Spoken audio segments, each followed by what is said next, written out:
Thank you আপনাকে, আপনি আমাদের সময় দেওয়ার জন্য। সম্প্রতি যে বিষয়টি আমি দেখেছি, জুলাই আন্দোলন নিয়ে অনেকে কিন্তু ব্যবসা বাণিজ্য শুরু করে দিয়েছেন ইতিমধ্যে লন্ডনে। প্রকৃত পক্ষে যারা জুলাই আন্দোলনে ছিল, এখানে মূলত আন্দোলনটা ছিল 12 তারিখ থেকে 4 তারিখ পর্যন্ত। এখানকার কিছু স্টুডেন্ট আমার মতো দেখতে এখানে দিনরাত পরিশ্রম করেছে। তারা আপনার হাই কমিশনে যোগাযোগ করেছিল ডক্টর মোহাম্মদ ইউনূসের যুক্তরাজ্য আগমন উপলক্ষে একটা মিটিং করার জন্য এবং দেখা করার জন্য। আপনার অফিস থেকে বলা হয়েছে তাদের উনার যুক্তরাজ্য প্রাইম মিনিস্টারের সাথে দেখা হবে, রাজার সাথে দেখা হবে, ছাত্রদের সময় দেওয়ার মতো টাইম নাই। পরবর্তী সময় তারা আবারও সংক্ষিপ্ত পরিসরে দেখা করার জন্য ওরা বলেছিল, সংগঠনের নামটি হলো বাংলাদেশি স্টুডেন্ট অ্যাসোসিয়েশন। কিন্তু পরিতাপের বিষয়, সেই সকল ছাত্রদের সুযোগ দেওয়া হলো না। আমরা দেখলাম জুলাই আন্দোলন নামদারি কিছু মানুষ ডক্টর মোহাম্মদ ইউনূসের সাথে দেখা করলেন। এই বিষয়টা কি আপনি জানতেন? আমার ছোট্ট বিষয়, কারণ আপনি তো তখন ছিলেন না তো এখানে। তো যারা আন্দোলন করলো তারা সুযোগ পেল না, আবার যারা করলো না তারা ব্যবসা করলো। একটা প্রশ্ন, ধন্যবাদ। এখানে আসার সময় কয়েকজন ছাত্র নেতা আমাকে বলছে বলে আমাদের তো অ্যাক্সেস নাই হাই কমিশনে যাওয়ার, আপনি আমাদের হয়ে এই প্রশ্নটা করবেন। আর আপনি এখানে লাস্ট প্রশ্ন, আপনি এখানে আসার পর অনেক পরিবর্তন হয়েছে, যেটি ফ্যাসিলিটি আপনি বলছেন।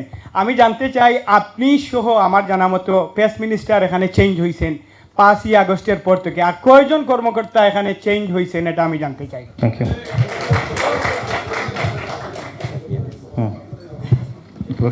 আমার মনে হচ্ছে আমি আদালতে বসে আছি, তাই না?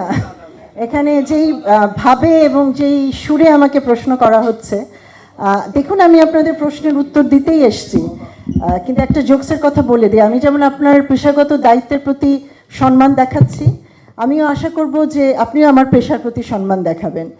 এবং এমন একটা বিষয়, আরেকটা বিষয় হচ্ছে যে আপনার সব প্রশ্নের যে উত্তর দিতে আমি বাধ্য এমন কিন্তু নয়, আমি কিন্তু দিচ্ছি, আমি দিব, কিন্তু ব্যাপারটা হচ্ছে যে আপনারা একটু ভব্যতা রেখে আমাকে প্রশ্নটা যদি করেন ভালো হয়। হ্যাঁ, কারণ আপনার তো তথ্যটা জানা প্রয়োজন, তাই নয় কি? কাউকে অসম্মান করা নয় তো। আমিও চাই যে কমিউনিটির সবাই যাতে সম্মানিত বোধ করেন।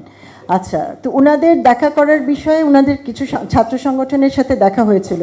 এখন আপনি আমাকে একটা কথা বলেন, আমি তো এখানে 5 মাস ধরে আছি, সেই ছাত্র সংগঠনের কেউ কি আমার সাথে দেখা করেছে? হ্যাঁ বা নাতে উত্তর দেবেন। না, ও সুযোগ পায় নাই। না, সুযোগ না পাওয়ার কোনো কারণ নাই, কারণ যেই আমাদের ইমেল করেছে তাদের প্রত্যেকের সাথে আমরা দেখা করেছি। প্রকৃত যারা ছাত্র আন্দোলন করছে, ছাত্ররা কেন যে আমাকে ইমেল করেনি? আমি বলি, আপনার সাথে দেখা করার জন্য যে ছুটি দরকার ওরা কাজে থাকে, আর যারা আপনার এটা কোনো যুক্তি নয়, আপনার এটা কোনো যুক্তি নয়, আমরা আর্গুমেন্টে যাচ্ছি না। নিতে পারছি না। এনিওয়ে, আমার তো মনে হয় আমি শুধু আপনাকে যোগ করি যে ওনাদের তো দেখা করার মতো সময়টা তো বের করতে হবে, কাজে থাকে। এটা তো যদি বলে ওনারা তো হয়তো সেক্ষেত্রে চিফ অ্যাডভাইজারের সাথে দেখা করার সময় পেতেন না, কারণ তারা কাজে থাকে।